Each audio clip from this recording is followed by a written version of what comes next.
திருமணமான பெண் ஒருத்தி தன் தாயாரை தேடி வந்தாள்.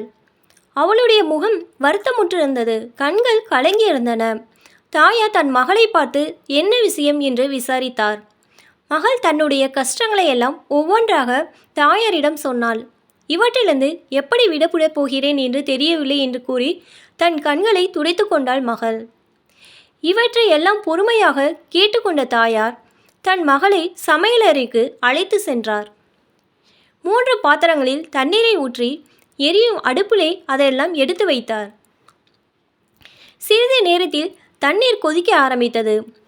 ஒரு பாத்திரத்திலே கேரட்டை எடுத்து போட்டார். மற்றொரு பாத்திரத்தில் முட்டையை போட்டார். இன்னொரு பாத்திரத்தில் கொஞ்சம் காஃபி தூளை போட்டார். அந்த பொண்ணுக்கு எதுவும் புரியவில்லை. இருந்தாலும் அமைதியாக கவனித்து கொண்டிருந்தாள்.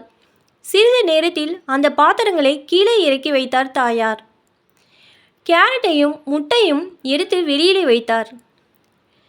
காஃபியும் ஒரு கோப்பையிலிருந்து ஊற்றினார். மகளே, இதெல்லாம் என்ன என்று தெரிகிறதா என்று கேட்டார் தாயார்.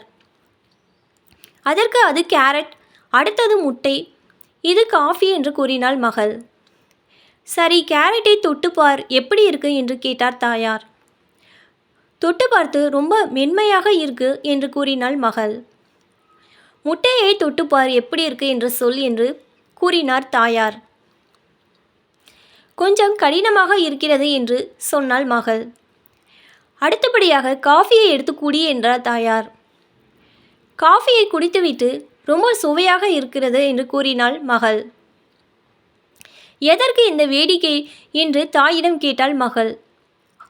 அதற்கு பதிலளித்த தாய், மகளே, கொஞ்ச நேரத்துக்கு முன்பு இந்த 3 பொருட்களையும் ஒரே மாதிரி தண்ணீர் தான் கொதிக்க வைத்தோம். ஒரே நேரத்தில் கீழே இறக்கி வைத்தோம். ஆனால் ஒவ்வொன்றும் ஒவ்வொரு மாதிரியாக இருக்கிறது. கடினமாக இருந்தது.